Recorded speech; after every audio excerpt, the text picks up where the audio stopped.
And welcome back to the Advent series, and today is December 15th. I recently stumbled upon GORP-core, that style that picked up the rugged hiker aesthetic and translated them into a fashion trend. This seemed like years in the making because people have been wearing outdoor clothing for years.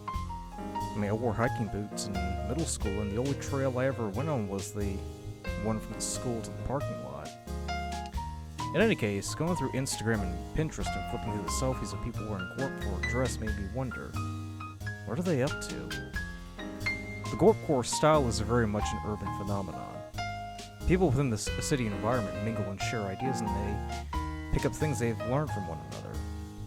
The perks of living a cosmopolitan lifestyle. And that is true whether you live in New York or Chicago or Los Angeles or Charlotte even. For the most part, people dress pretty generic. T-shirt, jeans, and a hoodie. It's the universal uniform of the everyman, really, and it works because it's comfortable and simple. But picking an aesthetic and going for it takes effort, as it's now moving away from just putting it together to consciously putting it together.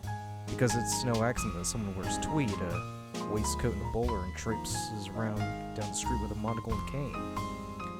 There is a need, however great or small, within people to dress in a way that distinguishes us from the rest of the herd. Whether it's dressing like a Renaissance nobleman or wearing a vintage tee that no one else owns.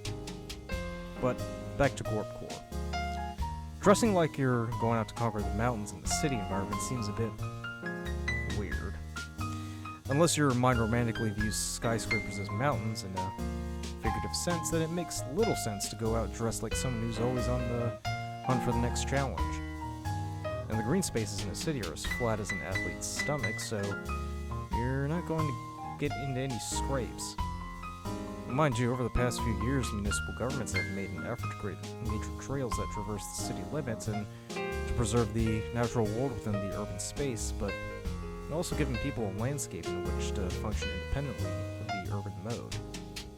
And yes, wearing hiking boots and a rain jacket may be alright, but they are more appropriate when it rains like the third circle of hell in springtime. GORP-core is one of those styles that ought to be used sparingly, like, say, when you're going out to the mountains or the lake for the weekend. It's like how when you go to the Renaissance Festival, it's totally understandable to dress like a noble with tights and cloaks, but you'd look downright ridiculous if you were, if you're to do it in the office or running errands. Which then shifts my attention to the concept of the urban outdoors. Frankly, going out to the mountains, or a mountain, is a daunting task. It may not seem so, but having to plan the route, planning on what to do, what to wear, making sure the weather's alright, and figuring out who's driving for what length, that can be mentally taxing after a bit. So, are there outdoorsy things to do in the middle of the city? Well, if you have a backyard, just camping may seem the simplest solution. But I mentioned nature trails a few minutes ago, and they are a chance for people to get their hiking freak on without traveling the Appalachian Trail. That takes commitment, and most people work 9 to 5.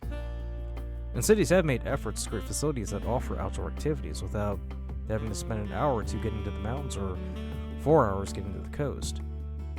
I know here in Charlotte, the Whitewater Center is a draw for people to get the feel of going down rapids, all within earshot of Bank of America Stadium. And rock climbing facilities are found everywhere. You can even scale buildings, but that may be a bit trickier, especially if there's security. The concept of the outdoors invokes a struggle against nature while trying to survive, relying on yourself to accomplish a goal, and to conquer something that seems impossible, say, a mountain. The city really doesn't lend itself to an outdoor challenge, but there are pockets of it here and there. And when they've expanded their borders and annexed nature within its boundaries, they've compensated with trying to preserve its natural beauty for others to enjoy. I did forget to mention that nowadays most cities are close to a substantial body of water. So, going to the lake in itself is a trip. It may take 40 minutes to an hour to get there, depending on the city and the lake, but going there and staring at the shimmering blue does convey a sense of grandeur. Sure, it may not evoke the same level as, say, an ocean, but still, standing on the shore and looking out that wide body of water is still worth writing home about. I know whenever I drive over a lake, I can't help but take a peek to just marvel at how big the lake is.